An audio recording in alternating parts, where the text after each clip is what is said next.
دنیا کے نقشے میں یہاں پر موجود ہے وہ لٹل سینٹ جیمز نام کا بدنام ٹاپو کہ جس نے پچھلے کچھ مہینوں سے پوری کی پوری دنیا میں ایک ہنگامہ مچا رکھا ہے، کیونکہ یہی وہ خاص ٹاپو ہے کہ جس کو عام لوگوں کی طرف سے ایپسٹین آئی لینڈ کہا جاتا ہے، اور اسی آئی لینڈ، اسی ٹاپو کے اوپر ہی دنیا کے وہ حد سے زیادہ گھنونے، گندے اور خطرناک کام ہوئے ہیں کہ جن کو شرم کی وجہ سے نہ تو یہاں پر پوری طریقے سے ایکسپلین کیا جا سکتا ہے اور نہ ہی آپ لوگ اس کو سننے کی ہمت رکھتے ہیں۔ اور سب سے زیادہ چونکا دینے والی بات تو یہ ہے کہ سمندر کے بیچ میں موجود اس سنسان ٹاپو کے اوپر کئی سالوں تک جو کچھ بھی ہوتا رہا تھا اس کو انجام دینے والے دنیا کے کوئی عام لوگ نہیں تھے، بلکہ یہ تو دنیا کے امیر سے امیر اور مشہور سے مشہور لوگ تھے۔ کوئی نیتا تھا تو کوئی رائل فیملی سے جڑا ہوا بندہ تھا، کوئی بزنس مین تھا تو کوئی کسی دوسرے فیلڈ کا مشہور انسان تھا۔ اب اگر آپ لوگوں کو اس آئی لینڈ اور اس کا جو مالک ہوا کرتا تھا مطلب کہ جیفری ایپسٹین، اس کی حقیقت کو جاننا ہے، ساتھ ہی یہ بھی جاننا ہے کہ آخر ایپسٹین فائل کے نئے ریلیز ہونے والے ڈاکیومنٹس میں انڈیا کے پرائم منسٹر کا کیا اینگل دکھایا گیا ہے،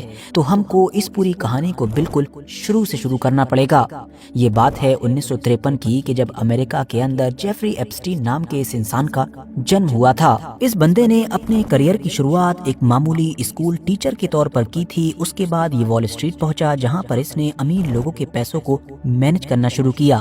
یہی اس کی قابلیت تھی، اور پھر اس نے اپنی خود کی کمپنی کھولی اور اس کے بعد امیر سے امیر لوگوں سے رشتے بنانے شروع کیے اور ان کے قریب آتا چلا گیا۔ بڑے اور اثردار لوگوں سے کنیکشن بنانے میں یہ انسان کتنا زیادہ ماہر تھا، اس بات کا اندازہ اسی بات سے لگایا جا سکتا ہے کہ اس نے جن لوگوں سے کنیکشن بنائے ان میں دنیا کے مشہور بزنس مین، بڑے بڑے پروفیسرز، سائنٹسٹ اور اس کے علاوہ دیشوں کے پردھان منتری اور راشٹرپتی تک شامل تھے۔ اب ویسے تو یہ چیز بھی اپنے آپ میں آج تک ایک پہلی ہی ہے کہ آخر جیفری ایپسٹین اتنی تیزی کے ساتھ اور اتنے کم وقت میں اتنا زیادہ امیر کیسے بن گیا تھا۔ آخر اس نے اتنی آسانی کے ساتھ اتنے کم وقت میں اتنا بڑا ایمپائر کیسے کھڑا کر لیا تھا؟ جیسے بھی کیا ہو لیکن کر تو لیا ہی تھا، اور پھر اسی ایمپائر کے ذریعے سے اس نے دنیا کے امیر، طاقتور اور اثردار لوگوں سے کنیکشن بنائے تھے۔ اور اسی کے بعد ہی ہماری اس کہانی میں انٹری ہوتی ہے اس ٹاپو کی کہ جس کا ذکر بالکل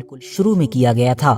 جی ہاں، جو جیفری ایپسٹین کا اپنا پرائیویٹ آئی لینڈ تھا۔ جیفری ایپسٹین کا یہ آئی لینڈ مانو تسکری، نابالغ بچیوں کے یون شوشن اور یون اپرادھوں کا ایک اڈا ہوا کرتا تھا۔ دنیا کے باقی علاقوں سے چھوٹی اور بہت کم عمر بچیوں کو بہلا پھسلا کر یا باقی طریقوں کا استعمال کر کے اس آئی لینڈ پر لایا جاتا تھا، اور پھر یہاں پر لا کر زبردستی یا پھر دوسرے طریقوں کا استعمال کر کے ان کے ساتھ وہ سب کچھ کیا جاتا تھا کہ جو یہاں پر ایکسپلین نہیں کیا جا سکتا ہے۔ دنیا کے جتنے بھی امیر، اثردار اور طاقتور لوگ تھے کہ جو جیفری ایپسٹین کے کنیکشن میں تھے یا اس کے دوست ہوا کرتے تھے یا اس سے کلوز ہوا کرتے تھے، وہ وقت وقت پر جیفری ایپسٹین کے اس آئی لینڈ پر جایا کرتے تھے۔ کبھی تو ایپسٹین کی طرف سے ان لوگوں کو پارٹیز میں انوائٹ کیا جاتا تھا، تو کبھی یہ انڈیویجولی الگ الگ اپنے پرسنل ٹرپ پر بھی جایا کرتے تھے۔ ایک تھیوری یہ بھی ہے کہ جب بھی دنیا کے یہ اثردار لوگ اس آئی لینڈ پر جایا کرتے تھے تو جیفری ایپسٹین خفیہ طور پر ان لوگوں کے فوٹوز یا پھر ویڈیوز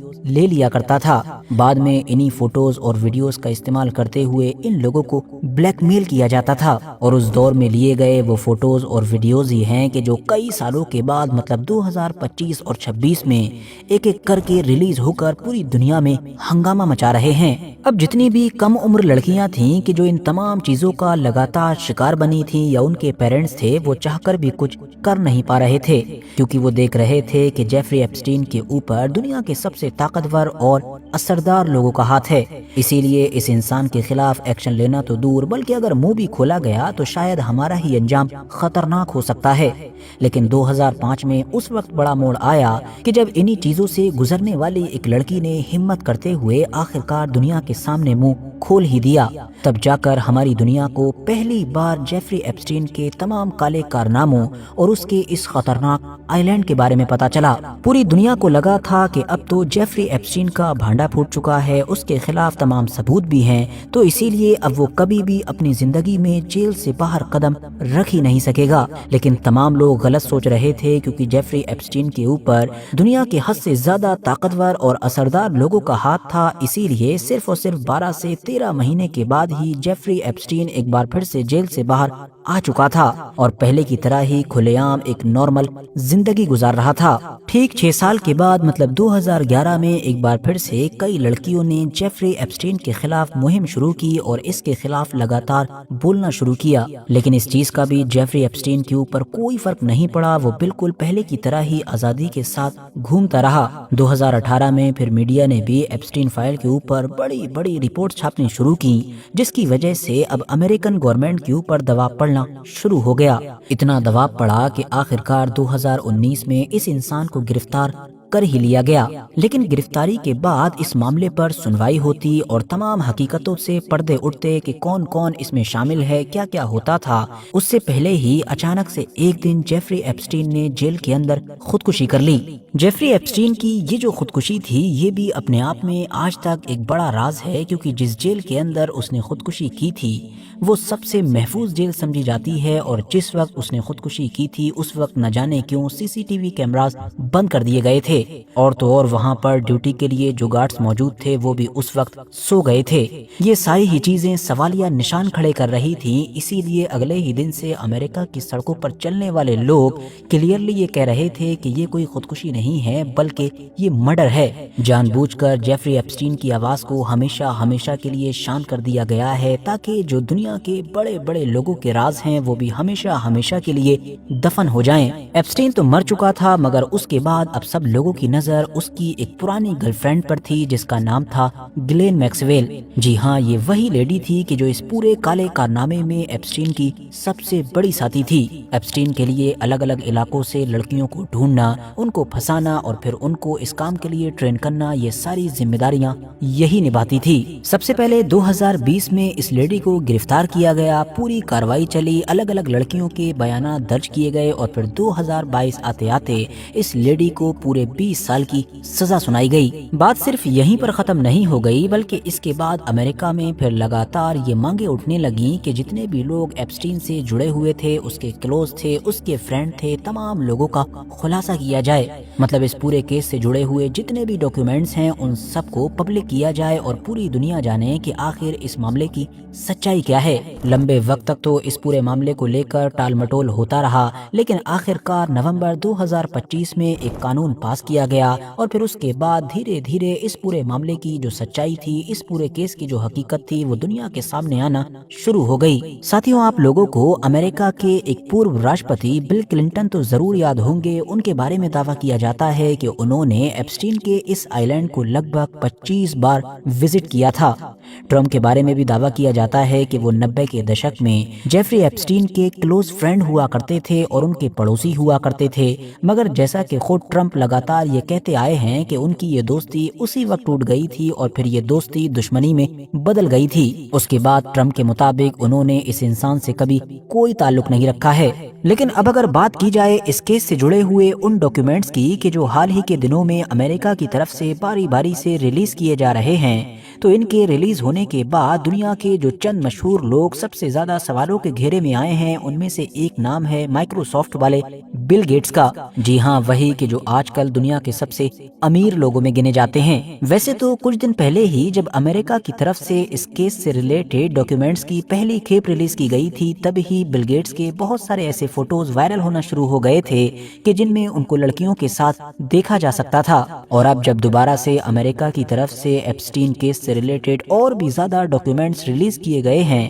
تو یہاں پر بھی نہ صرف کئی بار بل گیٹس کا نام موجود ہے بلکہ ان کے نام کے ساتھ بہت سارا مٹیریل بھی موجود ہے۔ خاص طور سے اس بار ایک ای میل کافی چرچاؤں میں ہے کہ جس میں ایپسٹین کی طرف سے لکھا گیا تھا کہ بل گیٹس نے رشین لڑکیوں کے ساتھ رشتے بنائے تھے، جس کی وجہ سے پھر بل گیٹس کو STD مطلب جو کہ ایک بیماری ہے وہ بھی ہو گئی تھی۔ ای میل کے مطابق بل گیٹس کی طرف سے نہ صرف اپنے پرائیویٹ پارٹ کی فوٹو ایپسٹین کو بھیجی گئی تھی بلکہ ایپسٹین سے اس پورے معاملے کو چھپانے کی بھی گزارش کی گئی تھی اور اپنی بیوی کو دینے کے لیے دوا کا نام بھی پوچھا گیا تھا تاکہ بیوی کو اس بیماری کے بارے میں کچھ